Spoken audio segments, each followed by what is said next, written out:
Hey guys, welcome to McFarland's Corner. I'm Michael McFarland, the Lake Fork Guide. I'm going to give you a rundown for this week, October 12th, 13th, and 14th. Today being Wednesday, October 14th. Man, the grind has been real. It's been tough for quite a while now. A couple weeks really just having to just push, and push through. If you give up too early, you just don't get it done. So to say it's been a grind is the least. You just got to stay in the game. Don't change a lot of things. Just stay with what you know. So before we tell you a little bit about fishing and how I would go about this Berkeley event, let's talk to you about what's going on in the lake. When we talked last, I believe would have been like Thursday of last week, somewhere in there. We were falling, but very slowly. Lake was around 401.23, I think, on Saturday. And you can see from Monday, Tuesday to Wednesday, 401.19, 401.17.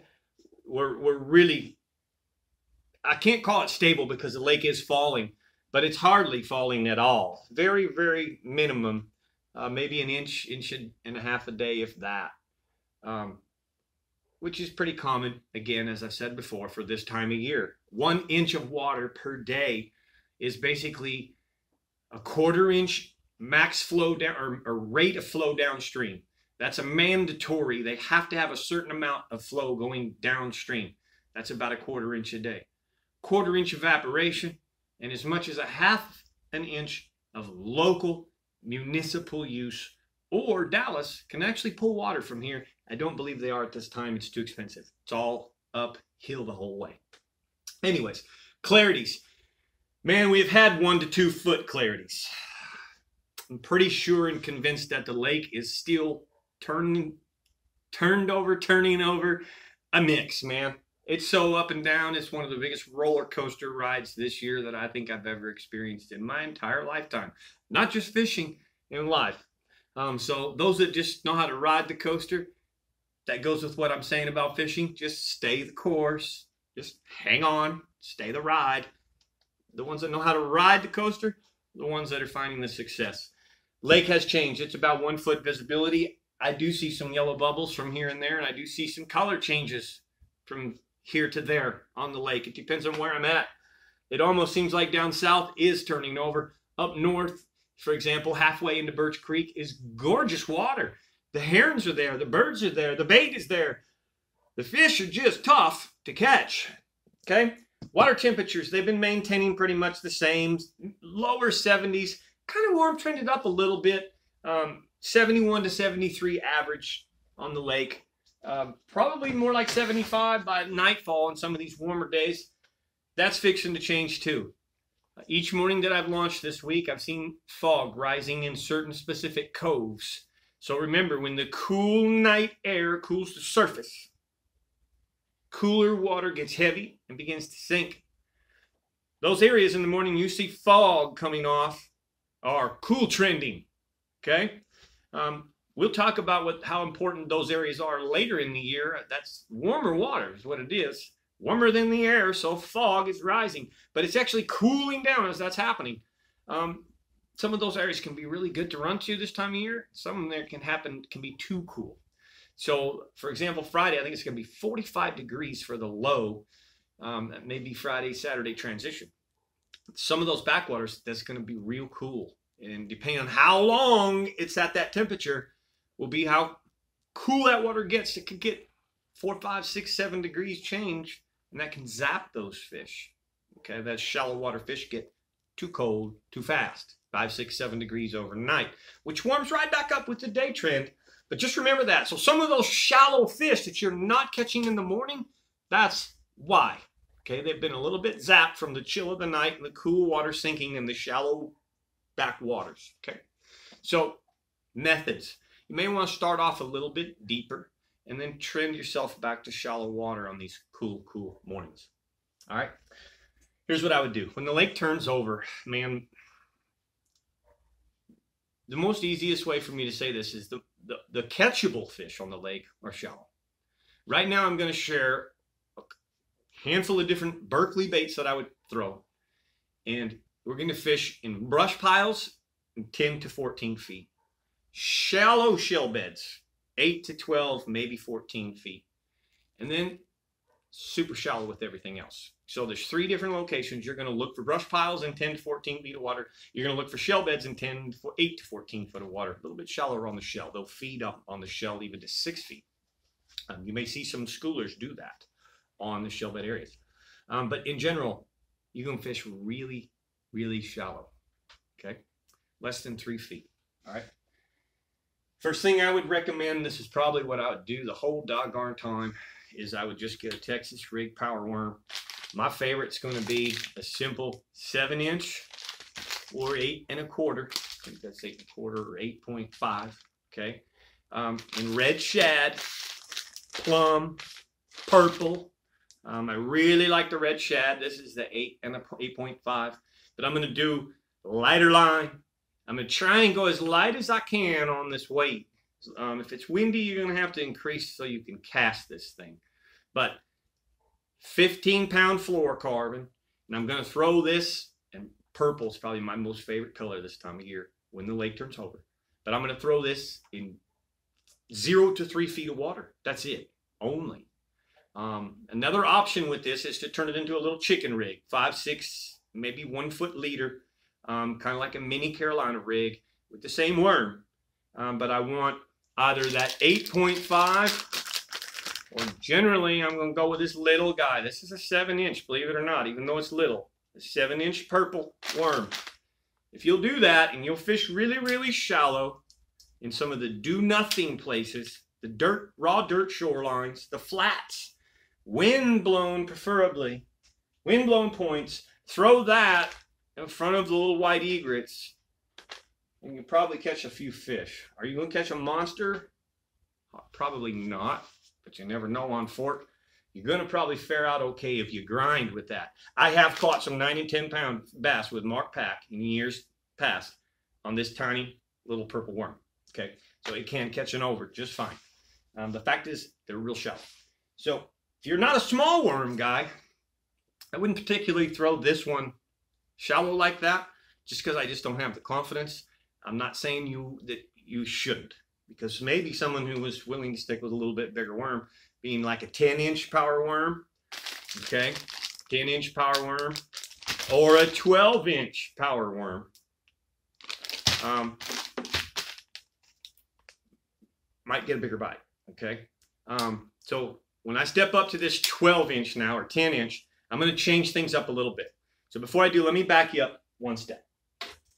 I talked about the line on this, but what we want on this little, I would call this finesse. This is a little tiny worm. Typically, I'm going to have the purple on there, okay?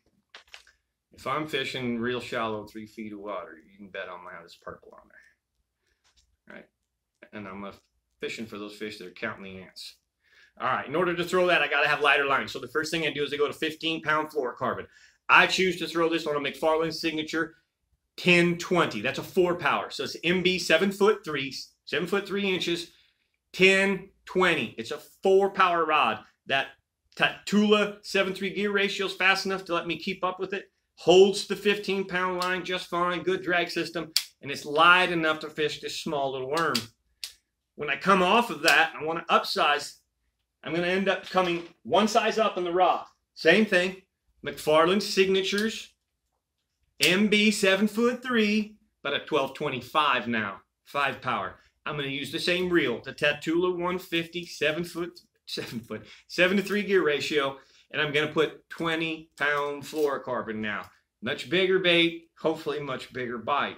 Doesn't always guarantee that. I've caught 2-pounders on that, and as I said, I've caught 9-pounders on the small worms. You just never know. Now, I'm rambling just a little bit. The bigger worm, I would throw this through the brush piles. Wouldn't hesitate to put that in some of those 10 to 14 foot brush piles. You're going to get a bigger bite. You may catch a little bigger under and or a slot. Okay. Also, there's some fish suspending in some treetops. I haven't found them yet, but if you spend enough time looking, you might find some suspending in the treetops. Another great way to catch them with the Texas rig like that. All right. Don't forget, Larger worm, you're going to go to a 5 or 6 aught or even 7 aught on the 12-inch and peg your weight. Okay, that's really important right there. Peg your weight. When you're fishing in the brush and timber, you don't want the weight to separate, especially the brush piles. I want the worm to fall down in the brush piles. If it's not pegged, that won't happen. All right. Now,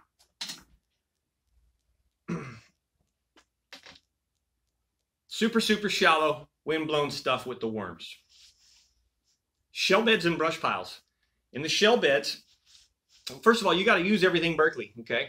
So what many of you may not know is that you can actually use terminals from other things. So you can take a jig, pull off the skirts, and use the jig head. You can take a wobble head, for example, sand tone wobble head, which is basically a football jig attached to a hook, and it's free. Okay, and that's what I prefer. The football jig like this does get hung up a little bit. I love it when I'm throwing a sand tone product, sand tone skirts and the rage craws and all that on there. And I guess you could take and put one of these Berkley big old baits right here that I'm going to tell you all about. The Pit Boss, the big one on the jig. You could do that. I prefer to just put it on the wobble head. It's got a lot more action and it's weedless. Okay, that way I got one bait, and I can do 2 sizes. I can do a small one or a large one, and I can throw that in my brush piles and on my shell beds. Okay, shell beds, make sure you're dragging it uphill. Put the boat 6 feet, throw out to 18, drag through the shell bed, dragging it uphill. Make that thing clunk, maybe even swim it. All right, great bait. The Pit Boss in a 5-inch and a 4-inch. Okay, we caught a good fish today. 2-pound keeper today. Came on this rig right here. Watermelon seed with the claws dipped chartreuse.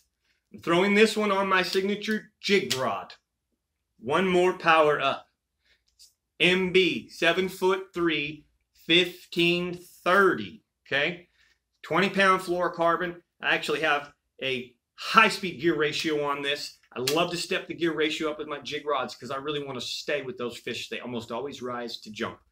So I do step up to the 8-1 on the jig rods. But a Tatula, 150, same thing, 20-pound fishing line, and a 1/2-ounce sand tone wobble head. The Power Bait Pit Boss. All right, some of the colors can be up to you. Texas is Big Texan is a really good color. Can't ever go wrong with the green pumpkins or the watermelons. Summer Craw here is a real good one. Kind of pick and choose. June Bug is another really good one. But that wobble head fished in the shell beds that I discussed, excuse me, and the brush piles can catch you and over and win this thing. All right. I'm going to go to one last little bait that I would also throw just about anywhere you fish. Okay, this is something that's very unique. I've taken a Sandtone round finesse jig, 5/16. Okay, and I pulled the skirt off of it, and I put the Pit Boss. Okay, I put the small 4-inch Pit Boss. This is ideal for flipping the docks, which is the right docks right now are loaded with unders. But it's also weedless. It's that perfect 5/16 ounce, and I can fish it everywhere I am. I can fish it in that 0 water, the 3 foot to 0 on the wind-blown points. I can fish it in the 10 to 14 foot brush piles. I can fish it in my shell beds, both directions, up and down. This right here is awesome.